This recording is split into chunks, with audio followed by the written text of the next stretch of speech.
have been today. Sure, I can see it, and I just checked the odds. You're only looking at southwest at 18 miles an hour at the airport right now. I'm not even seeing any gusts over 20, at least officially, but it's definitely blustery for you. I can easily see that. So wind gusts today in Nome, we're at 44 miles an hour. Fortunately, we are Nome strong, we are Alaska strong, but the storm is no longer strong. We're going to play a little game of peekaboo. At least that's what this bearded seal is doing, as Kutan was ice fishing apparently in Kotzebue yesterday. This little guy just popped up to say hi. How you doing? What an adorable shot. Thanks very much for sending that photo in. You can always send an interesting weather photo or short video. Just go to alaskasnewssource.com, see the submit Meteorologist photos. Joe Bartosik is live for us here this evening in Midtown, where we've really just started to see again that intensity pick up here in the past couple of hours. Joe, how are conditions so far?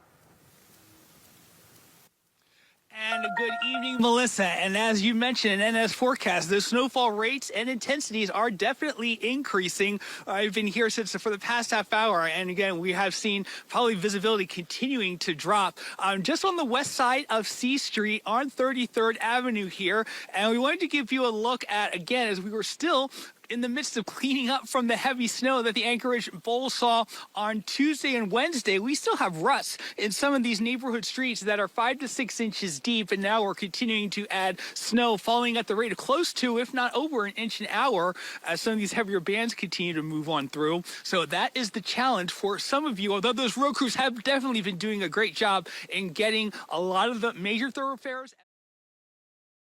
You're watching Alaska's Weather Source.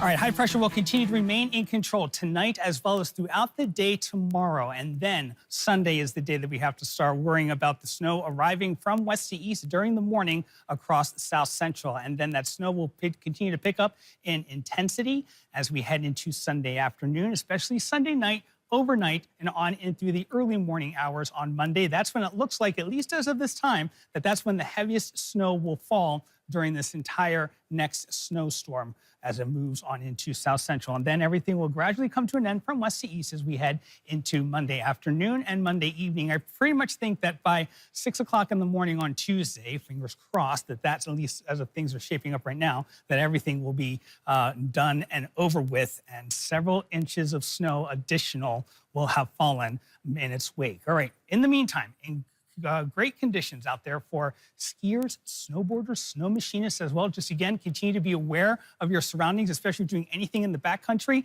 as we have the Turnagain Pass avalanche conditions considerable from tree line all the way up to mountaintop, and then below tree line, moderate levels. As we work our way toward Thompson Pass as well as Hatcher Pass, we'll see again the threat for moderate avalanche conditions as we head into the start of this upcoming weekend. There are the winter storm watches that have been issued by the National Weather Service Forecast Office here in Anchorage that covers the entire Kenai, the lower Susitna Valley, the entire Matanuska Valley, all the way out to Glen Allen. This does not include Valdez, Thompson Pass, nor Cordova, but you folks will still, of course, see areas of snow, moderate to heavy at times as we head into the second half of Sunday and on into Monday as well. We're already seeing winter weather advisories across the Bristol Bay coast and on inland around Dillingham, King Salmon, and the Alaska Peninsula as we see the leading edge of that snow starting to arrive tomorrow. 6 to 12 inches of snow is currently forecast here.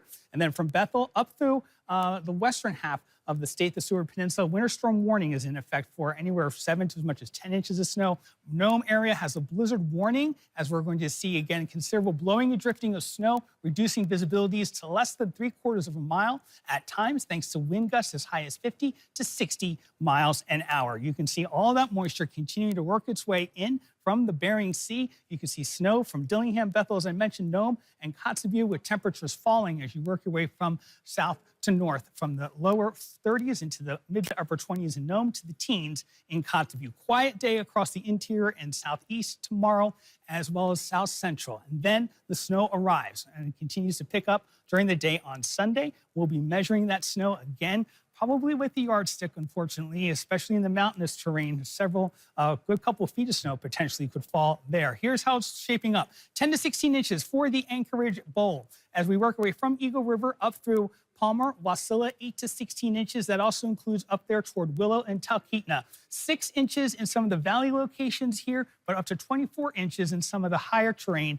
there across the Chugach Range. And that goes all the way down through Turnagain Pass. 8 to 16 inches for the western Kenai as we head into storm total by the time everything is all said and done late Monday night on into early Tuesday. High pressure in control in southeast for Saturday. Lots of sunshine, temperatures into the 20s and lower 30s. Will hover from the mid-20s along the Kenai coast into the 14 to 12 degree range along the Sterling Highway from Kenai to Soldotna. 22 for Valdez tomorrow. Mid to upper to mid-teens, low to mid-teens, excuse me, from the valley on down into the Anchorage Bowl on our Saturday. And then snow Sunday. Monday, temperatures warming up to near 30. A break, but colder on Tuesday. Next round of very light snow comes in Wednesday and Thursday. But again, Beth, it is snow. It can be shoveled and moved around. It may take some time, but it's a lot better than an ice storm. Weather source. While conditions in much of the state of Alaska will be ending as a lamb, as March goes out like a lamb, it's definitely going out like a lion across much of the central portion of the lower 48. Very intense spring storm. This is normal for this time of the year. Continues to bring cold and drier air coming in from Canada and colliding with very warm, moist, unstable air flowing up from the Gulf of Mexico. And whenever you get the two, plus a very active and strong jet stream coming in diagonally from the Intermountain West, that's when you get the conditions for a major severe weather outbreak. And that's certainly what we've had today, all the way from Iowa, northern Illinois, all the way down across portions of the deep south with a significant tornado causing damage in the Little Rock area. Meanwhile, blizzard conditions extending all the way from the Dakotas through Minneapolis, where we could see an additional 6 to 12 inches of snow. High winds spreading dust all the way from the southern plains and also causing, again, high wind conditions warnings here across the middle portion of the Mississippi Valley. There's all the tornado watches in yellow, still numerous tornado warnings in red, and windy conditions will spread into the central portions of the Appalachian region and the Mid-Atlantic. These are all the storm reports. The ones in blue show a sign of all that wind damage. Snow to the north. Again, several tornadoes already being confirmed, and we're still gathering all that information. We'll have an update for you tonight at 10 on, unfortunately, any injuries or deaths that might have occurred, but definitely a significant amount of damage already being reported. The only active weather really across the state will be the aurora, which have been already very active throughout the month of March. That KP index out of 4 dropping on down to a 3 as we head through the overnight hours. Yes, there is still some light snow, Fairbanks, McGrath right now. Temperatures into the mid-20s to 30 degrees respectively. Sunshine for now in Nome at 19 on down to Dillingham right now to 32. Active weather across the Aleutians where we've had some strong winds.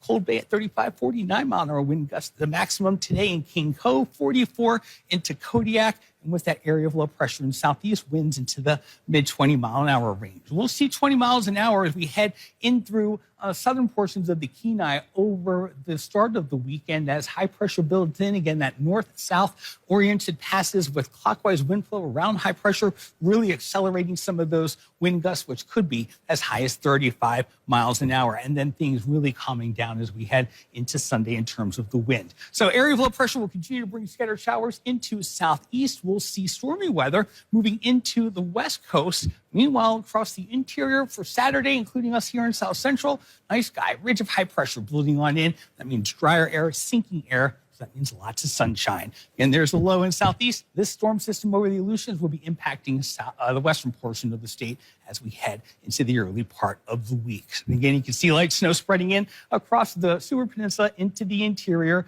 and then scattered showers in southeast. There's our next storm system that we'll be watching for another round of snow and rain mixed heading on into late Monday and into Tuesday. Into southeast, temperatures into the 40s with, again, those scattered showers, rain at the coast, wet snow in the higher elevations, winds generally at 10 to 15 miles an hour across the region. Throughout the interior, periods of light snow off and on throughout the day. Temperatures there into the mid-20s, single digits still across the Arctic coast with temperatures starting off below zero for all locations and rising up into the mid-single digits. Anchorage, the exception there at 17 degrees. There's a snow spreading in, especially by the afternoon from Kotzebue down to Nome. Temperatures into the teens and 20s. Still windy conditions in St. Paul as high as 45 miles an hour. Temperatures holding steady into the mid-30s there. Low 40s across the Aleutians. Some clouds to start off our day on Saturday all across the Kenai down to Kodiak, but more sunshine by the afternoon. That's also the case for Prince William Sound as temperatures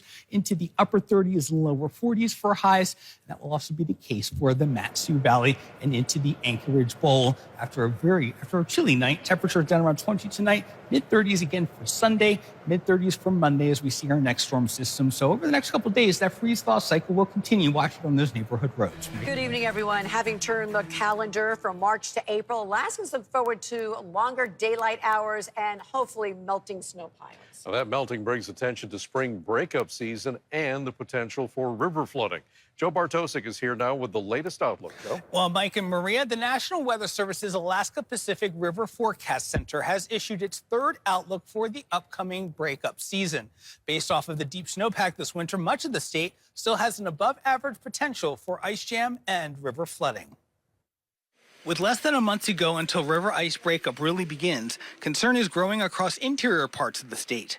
Hydrologists and forecasters with the National Weather Service are focusing on the upper Yukon area for the greatest risk of flooding this year. It is a fairly robust snowpack, for like the Yukon drainages, for the upper Kuskokwim, for a lot of the sites draining the Alaska Range and into the brooks. But it's not just snowpack that's a critical factor, but also temperatures. We're going to be looking very carefully at the temperatures the end of April, into early May, because that's going to be sort of that critical point where we're going to be very concerned if we snap from a cold regime to a warm regime very quickly. That would mean rapid snowmelt and ice breaking up into large chunks, causing big ice jams, as was the case in the spring of 2009 when an ice jam 10 miles downstream of Eagle sent large ice chunks and floodwaters surging through the small eastern Alaskan village on the Yukon River.